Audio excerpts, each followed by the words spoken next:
Olá pessoal, tive que voltar novamente com um tema litúrgico, porque muitos estão preocupados com a bula Quo Primum Tempore. E eu venho esclarecer um pouquinho esse assunto aqui, porque realmente a polêmica tem gerado, né? Tem sido gerada. O que preocupa mais o pessoal é o número 14 da assim chamada bula Quo Primum Tempore do Papa São Pio V de feliz memória. A bula é do ano 1570 e no número 14, o Santo Padre, o Papa Pio V, diz assim: Assim, portanto, que a ninguém absolutamente seja permitido infringir ou por temerária audácia se opor à presente disposição de nossa permissão, estatuto, ordenação, mandato, preceito, concessão, indulto, declaração, vontade, decreto e proibição. Se alguém, contudo, tiver a audácia de atentar contra estas disposições, saiba que incorrerá na indignação do Deus Todo-Poderoso e de seus bem-aventurados apóstolos Pedro e Paulo. Quase, quer dizer, uma fórmula firme do Papa de dizer, não é para ficar mexendo nesse missal. E se alguém ficar mexendo, enfim, praticamente o Papa já lança como quem promessa uma maldição, né? Saiba que vai incorrer na indignação de Deus e dos bem-aventurados apóstolos Pedro e Paulo. Acontece que o Papa faz isso sendo ele mesmo sucessor do apóstolo Pedro.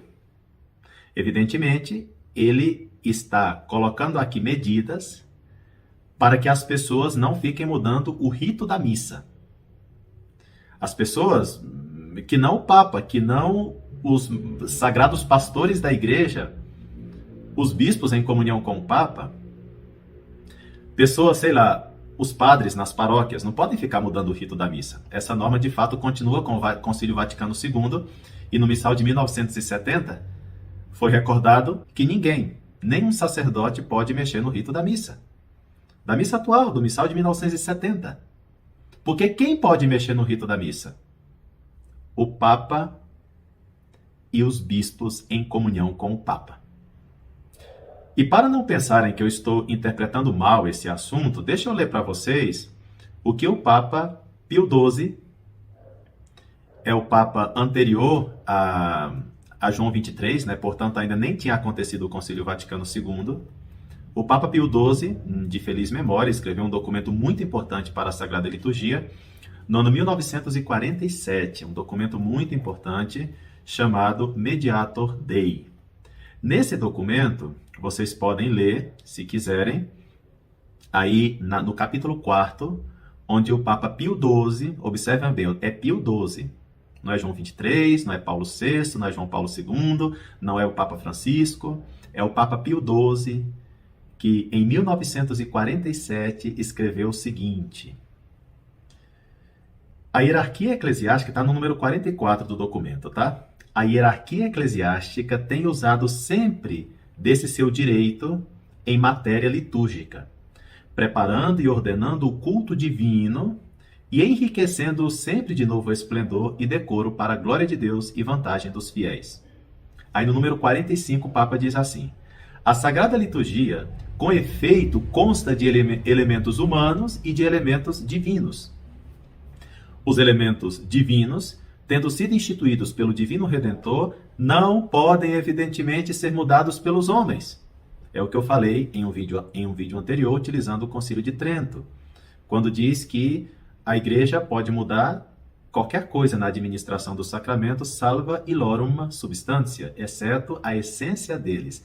A essência deles é precisamente isso que o Papa chama de elementos divinos, que o Papa Pio XII está utilizando no número 45 da Mediator Dei.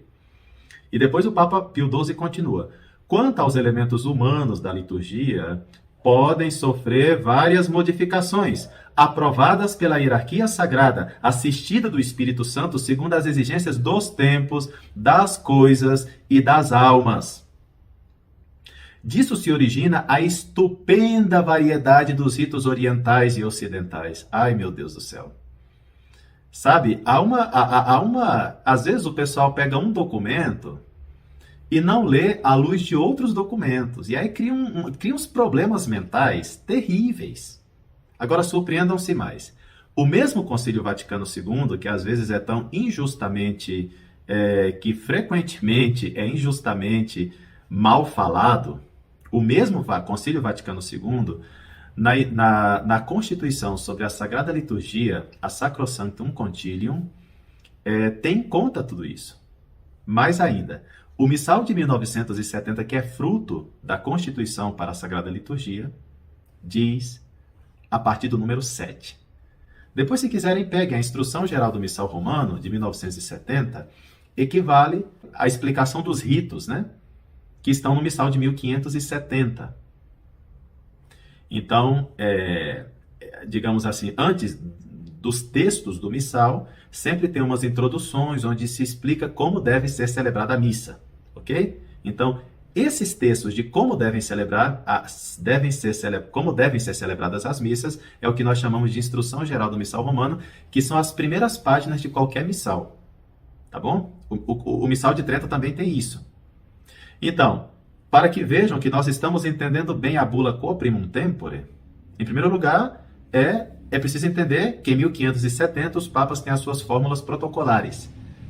Essa fórmula da bula Quo Primum Tempore, no número 14, é uma fórmula protocolar e que não impede os membros da Sagrada Hierarquia, isto é, os bispos, em comunhão com o Papa, e o Papa, a cabeça do Colégio Episcopal, de fazer mudanças. Prova disso é que o Papa Pio XII, em 1947, nem havia Vaticano II, ele fala o que eu acabei de explicar para vocês. Mais ainda, o nosso atual Missal Romano, de 1970, na sua instrução geral, cita a bula Quo Primum Tempore. Pessoal, a Igreja, nos seus documentos, não é ignorante da tradição. Na verdade, somos nós que somos muito ignorantes dos documentos que falam da tradição. Observem bem, Instrução Geral do Missal Romano de 1970, esse missal, cujas missas nós celebramos nas nossas paróquias, no número 7 diz assim: numa época particularmente difícil como aquela em que estava em perigo a fé católica sobre o caráter sacrificial da missa, sobre o sacerdócio ministerial, sobre a presença real e permanente de Cristo sobre as espécies eucarísticas, o que mais preocupava São Pio V era salvaguardar uma tradição, algo recente, é certo, mas injustamente atacada e, consequentemente, introduzir o mínimo de alterações nos ritos sagrados. De fato, este missal de 1570 pouco difere do primeiro impresso em 1474, o qual, por sua vez, reproduz realmente o missal do tempo de Inocêncio III. Além disso, se bem que os códices da Biblioteca Vaticana tenham ajudado a corrigir algumas expressões, não permitiram, naquela diligente investigação dos antigos e mais fidedignos autores, ir além dos comentários litúrgicos da Idade Média. E continua o número 8 da nossa Instrução Geral do Missal Romano de 1970.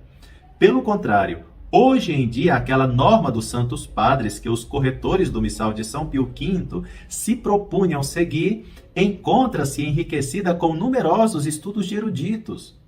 Com efeito, após a primeira edição do chamado Sacramentário Gregoriano, publicada em 1571, os antigos sacramentários romanos e ambrosianos, bem como os antigos livros litúrgicos hispânicos e galicanos, têm sido objeto de várias edições críticas que deram a conhecer numerosíssimas orações de grande valor espiritual até então desconhecidas. E aí continua.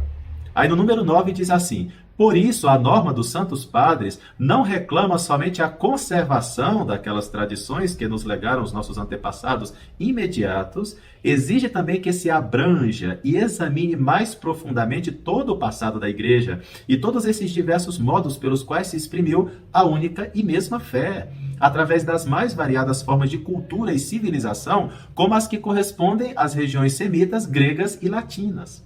Vejam que riqueza que a nossa Instrução Geral do Missal Romano está entendendo a bula Quo Primum Tempore e dizendo o seguinte: por mais que São Pio V quisesse voltar à norma dos Santos Padres, naquele tempo eles não tinham todas as ferramentas de pesquisa para ir mais a fundo no passado.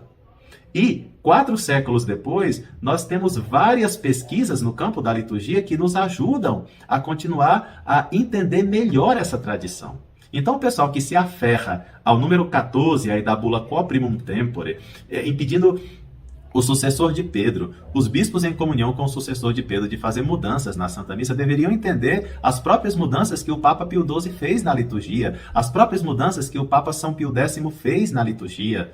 Quer dizer, sempre se introduziu, e o Concílio Vaticano II viu que poderia colocar mais mudanças na liturgia.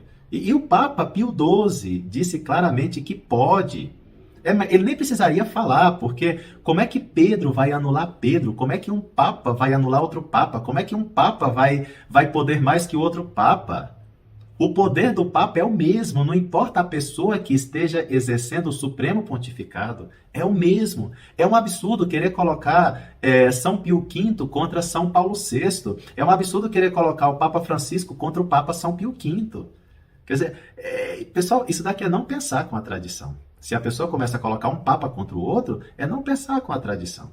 Tá bom, alguém poderia discutir, é mais oportuno, é menos oportuno fazer essas mudanças? Bom, quem é você? Quem sou eu para dizer sobre a oportunidade dessas mudanças? Acaso você ou eu? Será que nós somos grandes especialistas da liturgia? Será que nós estudamos todos os santos padres? Será que nós entendemos toda a lógica da liturgia? Ou será que nós só lemos o número 14 da bula só Coprimum Tempore e alguma coisinha mais e queremos ensinar o Papa e os grandes doutores da igreja que sim estudaram esse tema com profundidade, né? Um pouco de seriedade em questões teológicas, em questões magisteriais. Haja paz. É lógico que a reforma do Concílio Vaticano II, com o missal de 1970, ela tinha que ser a missa romana. Por quê? Porque desde 1570 o Papa quis que a missa romana fosse a do missal de 1570. Inclusive, ele aboliu aqueles ritos que não tivessem mais de 200 anos, né? Mas acontece que a missa tridentina não é um outro rito. É o rito romano na sua evolução. Entendem? Agora, se o Papa concede o indulto de celebrar na missa antiga, muito bem, ele é o Papa, ele pode conceder tranquilamente.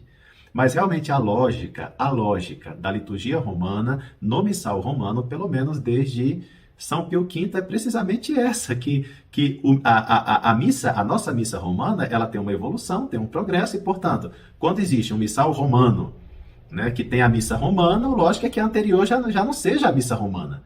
Agora, se o Papa quer conceder em algum momento que alguém celebre essa missa, de acordo com o missal de 1962, muito bem, né? Não tem nenhum problema também, haja paz, não é verdade? Então, olha, caridade, né? Caridade é muito importante, é a virtude mais importante, né? Como diz o apóstolo em 1 Coríntios capítulo 13, por ora subsistem a fé, a esperança e a caridade, a mais importante é a caridade. Eu entendo os meus irmãos que amam a missa de São Pio V, a missa chamada missa tridentina, muito bem, né? E o Papa concede esse indulto. O que ele fez agora foi dizer, olha, peçam para os seus bispos essa missa, se vocês querem essa missa, né? E, claro, restringir um pouquinho na mesma lógica de São Pio V, que restringiu bastante também, na bula Coprimum Tempore. Aí o pessoal quer colocar Pio V contra Francisco, Francisco contra Pio V, contra Paulo VI, por amor de Deus, né? Em questão disciplinar, os papas podem moldar essas coisas, né? Então, olha, vamos ser católicos, né? Vamos abraçar todos os ritos católicos, vamos amar todas as liturgias católicas. E se o Papa concede indultos para a missa tridentina, bendito seja Deus por isso, né? Mas não vamos brigar com os tridentinos, mas que os tridentinos também não briguem conosco, né? Entendeu? Haja paz, entendeu? E caridade. É muito importante na vida, né? Se a gente não tiver a caridade, a gente não vai para o céu, né? Bom, tá bom então? Haja paz no coração de vocês. De verdade, hein? Haja paz.